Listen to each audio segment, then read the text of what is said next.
Hey guys, RJ here. Man, oh man, was that some kind of setup for this season finale next week? Who's ready? I'm ready.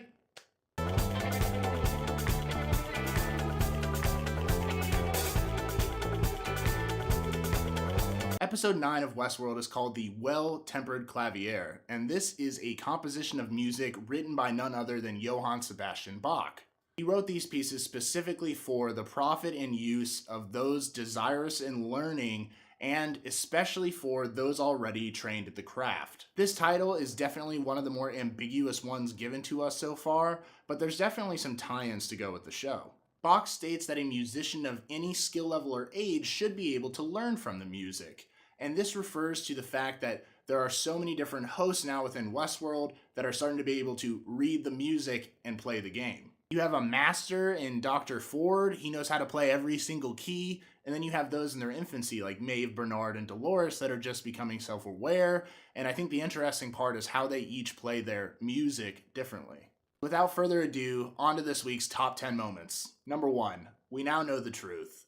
Bernard is in fact a replica host of Ford's original partner of Westworld, Arnold.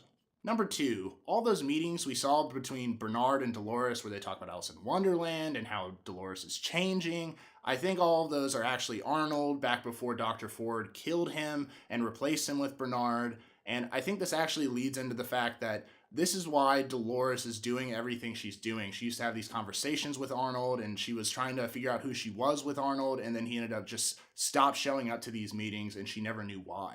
Number 3, was Bernard actually part of Maeve's plan to get out? Was that kind of improvised for her? Because as far as I can tell, it's a brilliant move. Right now, Dr. Ford's eyes are fixated on Bernard because throughout this whole episode, they're interacting. He's not letting him leave. And I just think in general, Maeve might be slipping under the ever-watchful eye of Dr. Ford. Number 4, it is pretty much all but confirmed. William is the man in black. We have seen through the knife he uses, some of the clothes he chooses, some of the references he makes to Dolores, and the fact that he was here 30 years ago. The timeline theory is pretty much completely confirmed at this point. The man in black is, in fact, William from earlier on. I don't see how you could disprove it at this point. Number 5, speaking of William, holy shit.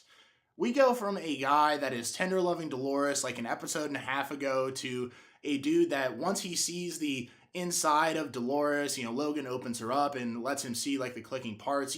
You saw something snap inside of William, and then that night he ends up murdering all of the hosts in the camp and basically providing an autopsy of all of them. And it was absolutely crazy. It was not what I expected him to do, but it does kind of give us a reference as to why he is acting the way he does now as the Man in Black. Number 6, Maeve and Hector finally hook up. I actually called this in my previous reviews. If you want to go take a look, I said they had great chemistry. They're both witty, sarcastic, charismatic. I thought that they would be a great pair together, and now that we finally see them together, I definitely like my call. And just a disclaimer, I can't say I advise having literal sex inside of a burning tent. I mean, y'all do what you want, but I can't advise it. Number 7, we learn some more backstory about Teddy. He talks about the reason he massacred all those people in that town and that Wyatt was, whispering, the devil's voice was in his ear. And I actually don't think it was Wyatt that obviously whispered those orders. It's either 1, a figment of his imagination made up by Ford, or 2, Ford himself was the one that told him to massacre that whole town, and he also controlled Wyatt, because you see someone cranking a music box over on the side at the end of that panel. And I also just want to say, rest in peace, the true MVP of this show, Teddy. Number 8, I was pretty worried there for a minute that the Man in Black was actually going to die when he wakes up with the noose around his neck and it's attached to the horse and he has to cut it off the last second. Definitely made me a little nervous. What makes me even more nervous is his meeting with Charlotte Hale afterwards, where we learn that he's part of the Westworld board. I'm guessing that he somehow saved the park because he mentions that. And it's pretty obvious that when Charlotte asks him, hey, will you be there to help vote out Ford? He says, I don't care. I don't have an allegiance. I'm all about the game. Number 9, Stubbs goes out searching for what I presume is a dead Elsie at this point. Not confirmed, and I hope it's not true, but we did see a little bit more of the flashback from Bernard.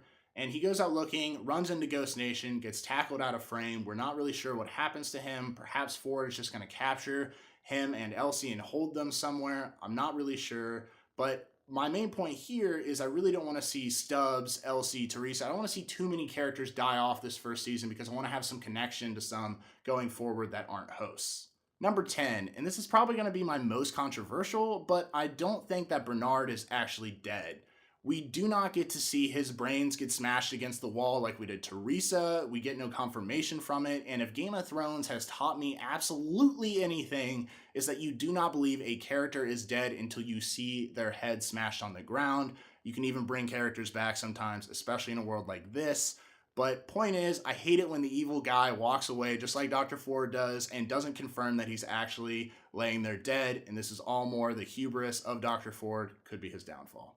This episode was a really good episode to basically prime us for next week's season finale. I'm really excited for how they're going to wrap some of these things up. We have to see which characters make it, which die, which, maybe get reincarnated as hosts. Point is, we have a lot of things to sort out in the next 1 hour worth of television, so I'm really excited to see how they kind of bring this climax to fruition. Anyways, guys, thank you so much for watching. It really means a lot. If you would please subscribe to this channel, like the video if you liked it, comment down below so we can get a conversation started. What are your guys' thoughts for the final episode of the season, for the season finale? Let me know your thoughts, your theories down below. Follow us on social media. And until next time, guys, see you soon.